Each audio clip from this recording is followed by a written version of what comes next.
ተናጋሪው ማን ነው? አምላካችን መድኃኒታችን ኢየሱስ ክርስቶስ በአጭር ቁመት በጠባብ ደረት ተወስኖ በዚህ ምድር ላይ 33 ዓመት በተመላለሰበት በተለይ ደግሞ በእነዚህ 3 ዓመት ከ3 ወር ሐዋርያትን በሚያስተምርበት በሚያበረታበት ድውያንን በሚፈውስበት በቃሉ የሚፈውሱትን በቃሉ ሲፈውስ የነበረበት ዘመን በዚህ ጊዜ በበጎች በር ተብሎ በሚጠራው ቤተሳይዳ በመጠመቂያው ቦታ ለ38 ዓመት ያልጋ ቁራኛ ሆኖ የተኛ ሰው አግኝቶ የተናገረው ቃል ነው። ከዚህ ከታሪኩ በፊት ግን መጻጉዕ ምን ማለት ነው የሚለውን እኔ መጻጉዕ ስሙ አይደለም፣ ስሙ ስምዖን ነው የሚባለው እና 3 አይነት የበሽታዎች አይነቶች አሉ። አንደኛው ህመምተኛ ወይም ህሙም የምንለው ነው። በትንሽ ጊዜ ውስጥ ተሽሎት ካልጋ የሚነሳ በተለያየ ጊዜ ሊያመው የሚችል የተለያየን ሰዎች በተለያየ ወቅት የምንታመምበት ነው። ሁለተኛው ደግሞ ድዌ ይባላል። ድዌ ደግሞ ለ10 ዓመት ለተወሰነ ዓመታት በበሽታ የሚኖር ነው። ከ30 ዓመት በላይ ግን ባልጋ ላይ ተኝቶ የሚኖር ሰው የህመምተኛው ስም ምንድን ነው የሚባለው? መጻጉዕ ይባላል። ለረጅም ዘመን ታሞ የሚኖር ሰው ማለት ነው። አሁን ብዙ ጊዜ እንደምናየው መጻጉዕ የሰውየው ስም ሆኖ የሚያስብ ሰው ሊኖር ስለሚችል የሰውየው ስም ማን ነው? ስምዖን ተብሎ ነው የሚጠራው። ታዲያ መድኃኒታችን ኢየሱስ ክርስቶስ በዚህ በተለይ በአራተኛው ሳምንት መጻጉዕ በሚባለው ወቅት መድኃኒታችን ኢየሱስ ክርስቶስ ያደረጋቸው ፈውሶች የሚነገሩበት ወቅት ነው። አንደኛ ከሞተ 4 ቀን የሞላውን አልዓዛርን ከመቃብር አልዓዛር ና ውጣ ብሎ የተናገረበት፣ ከመቃብር ጠርቶ ያወጣበት፣ መግነዙ ሳይፈታ እንደታሰረ የወጣበት ነው። ይጠበቃል። 12 ዓመት ደም ሲፈሳት የነበረችው የክርስቶስን ቀሚሱን ብነካው ፈወሳለሁ ብላ በእምነት ነክታ የተፈወሰችው የዛች ምስኪን ሴት ታሪክ ይሰበካል።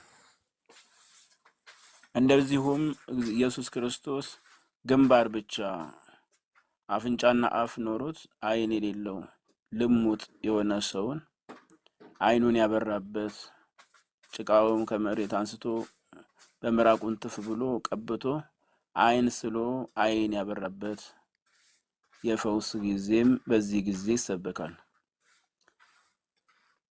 ታዲያ መጻጉዕ በዚህ ቦታ በመጠበቂያው ቦታ በጣም ታሞ ስለነበረ መልአኩ መጥቶ ሲያናውጽ ቀድሞ የገባ ብቻ ይፈወስበት በነበረበት በዛ በጸበል ቦታ ለ38 ዓመት ይዞት በሄደው አልጋ ላይ ተኝቶ ረጅም ዘመን አሳልፏል።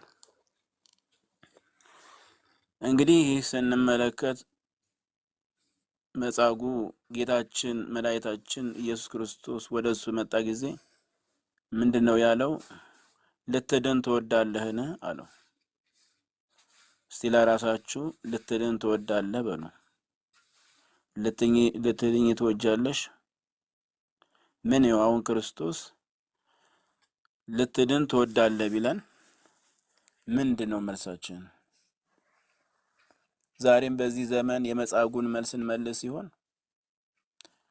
መጻጉዕ አይ አልፈልግም ወይ መዳን እፈልጋለሁ ነበር አይደል መልሱ። ነገር ግን ምንድነው ያለው?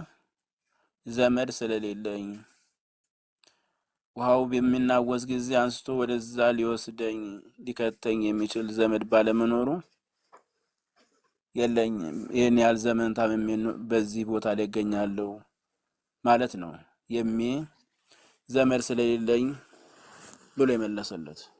ምክንያቱም ጌታችን መድኃኒታችን ኢየሱስ ክርስቶስን ሲመለከተው ወጣት ጎልማሳ መስሎ ስለታየው ውሃው መልአኩ መጥቶ ውሃውን በሚያናውጥ ጊዜ ብድግ አድርጎ ወስዶ ከሁሉ ቀድሞ አስነክሮ ወይም አጥቦ ይፈወሰኛል ብሎ እንድፈወስ ያደርገኛል ብሎ አስቦ ነበር። ግን ምን ቢሆን ጥሩ ነው? ጌታችን መድኃኒታችን ኢየሱስ ክርስቶስ ግን አልጋህን ተሸክመ ምን አለው?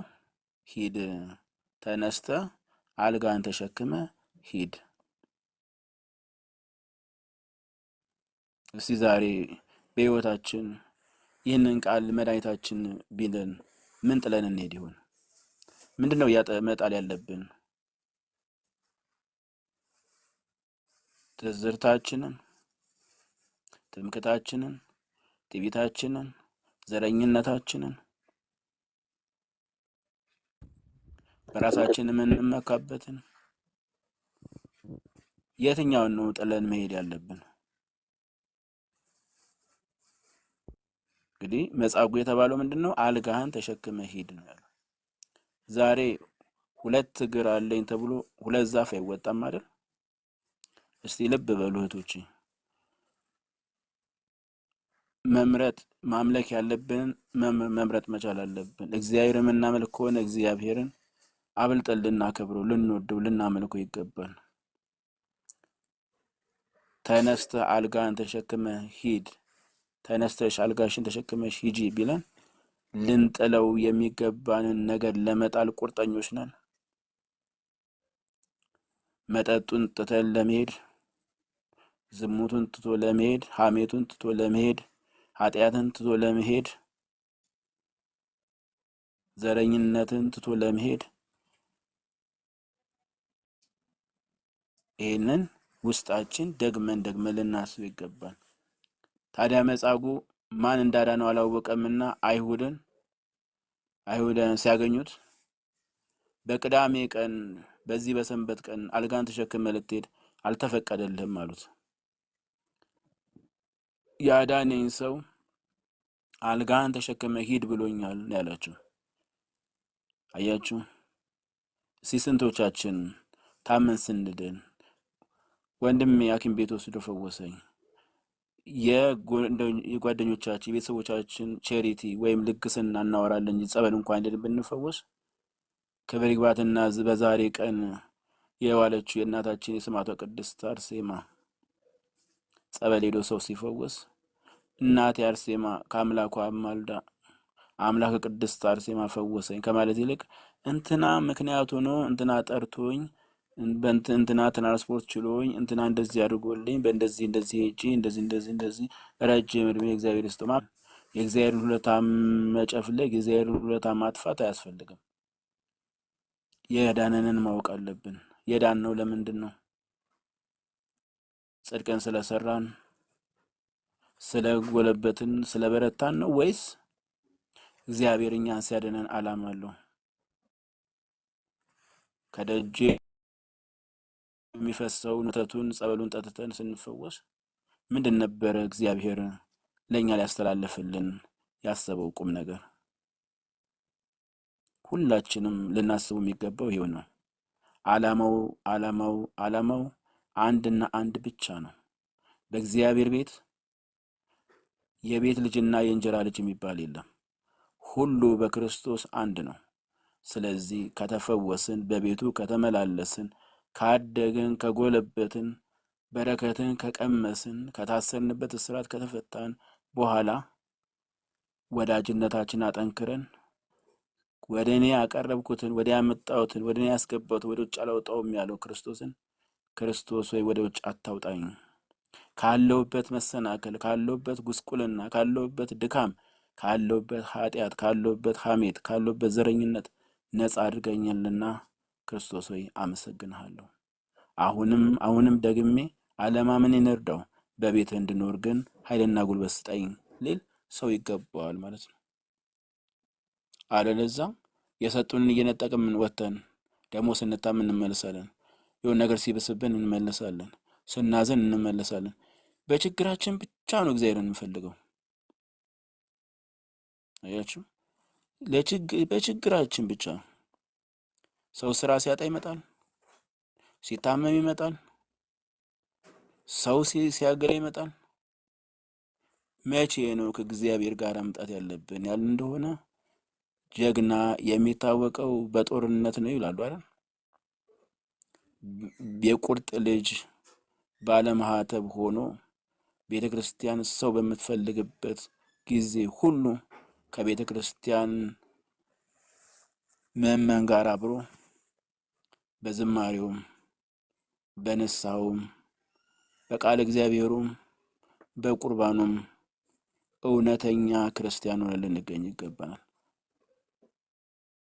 አሁን መጻጉዕ ያዳነውን አላወቅም። ስንቶቻችን ያዳነን እናውቀናል?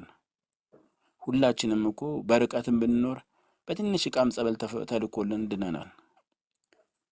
ወይ ደግሞ በዚሁ በአዲስ አበባም ያለን በተለያየ አገራችን ክልሎች ያሉ ወንድሞች እህቶች በብዙ ጸበል ተፈውሰናል።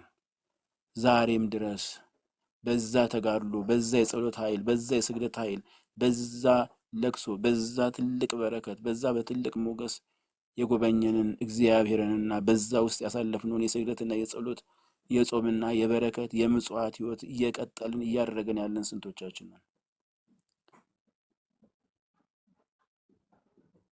ስለዚህ ህይወታችንን ያረመር ይገባል። ያዳነኝን አውቀዋለሁ ልንል ይገባል። ያዳነኝ ማን ነው? ያዳነኝማ የቅዱሳን አምላክ። ያዳነኝ ማን ነው? የቅዱሳን መላእክት አምላክ። ያዳነኝ ማን ነው? የድንግል ማርያም ልጅ ኢየሱስ ክርስቶስ። ያዳነኝ ማን ነው? ነገ የሚከበረው የአጋዕዝተ ዓለም ሥላሴ የስሉስ ቅዱስ አብ ወልድ መንፈስ ቅዱስ ነው ያዳነኝ። ስለዚህ ህይወታችን በትክክል መስመሩን ይዞ እንዲሄድ በትክክል ብርታትን ይዞ ለመሄድ ምን ማድረግ አለብን?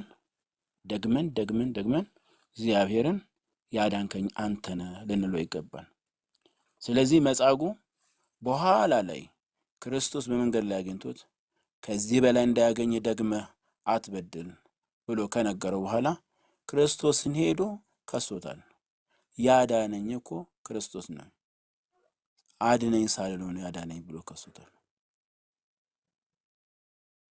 እስቲ ወደ ልባችሁ አንድ ጥያቄ ልጠይቃችሁ፣ በምሳሌ ላስረዳችሁ። አንድ ሰው 10 ቤት አለው ወይም 10 ክፍል ቤት አለው። ይሄን 10 ክፍል ቤት የሰውየው ነው።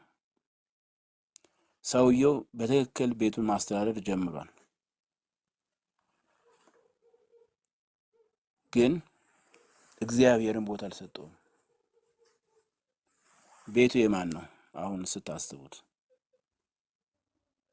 ትልቅ ማንኳኳት መጣ። በጣም ተንኳኳ በሩ። በሩን ሲከፍተው የሚያስፈራ ጭራቅ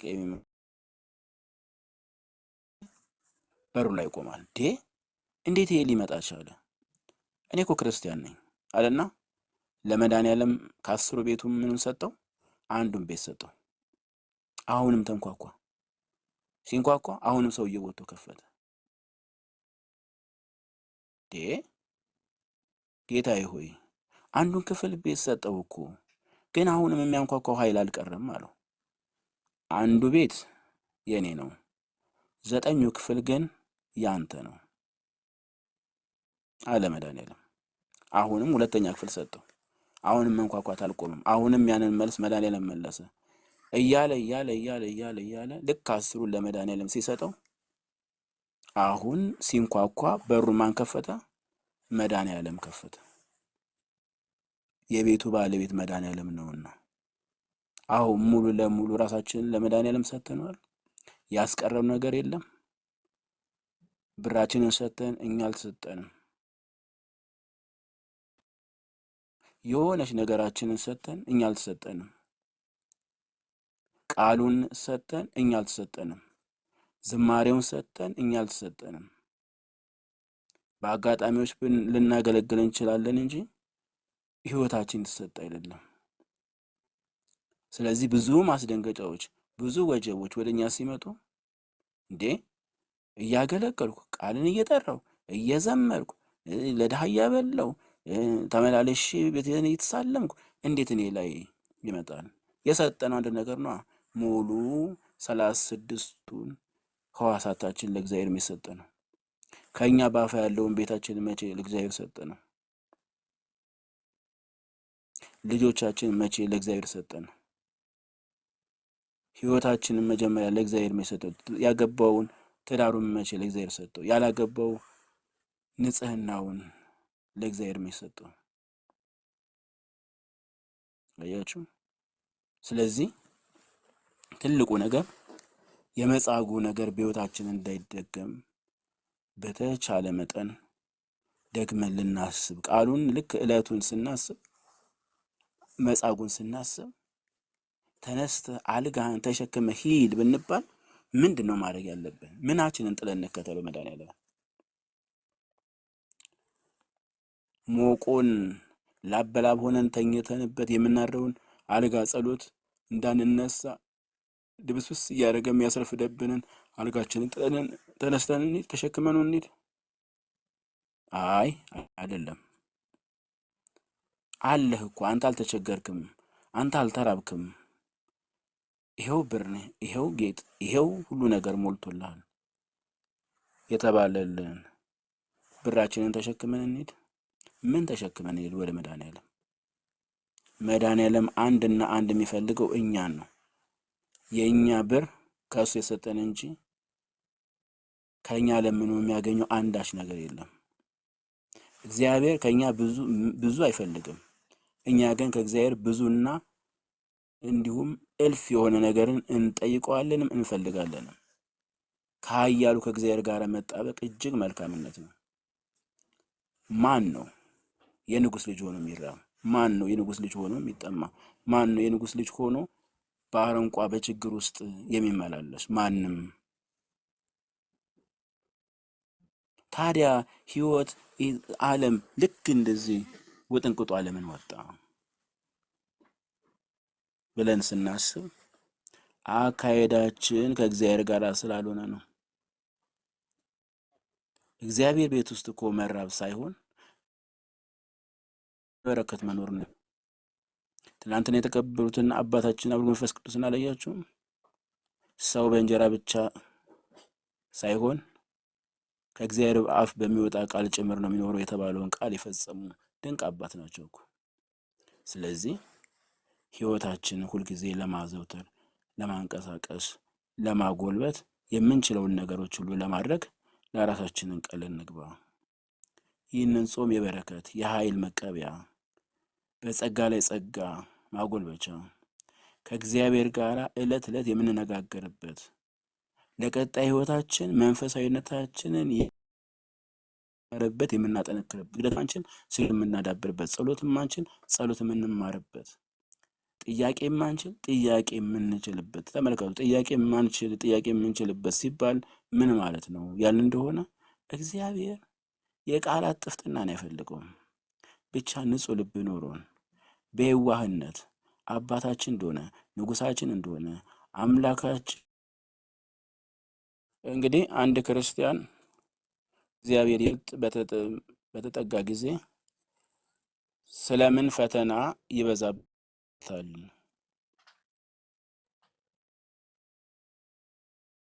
የሚያነሱ በፊት ወደ ቤተክርስቲያን ሳይመጣ ፈተና ያልነበረበት ሰው ወደ ቤተክርስቲያን ሲመጣ ብዙ ፈተናዎች በህይወቱም ሆነ በኑሮ በተለያየ ነገር ይመጣበታል። ስለምን ቀድሞ ያልተፈተነው ፈተና ወደ እግዚአብሔር ቤት በቀረበ ጊዜ ፈተናው ለምን ወደ እሱ ይቀርባል?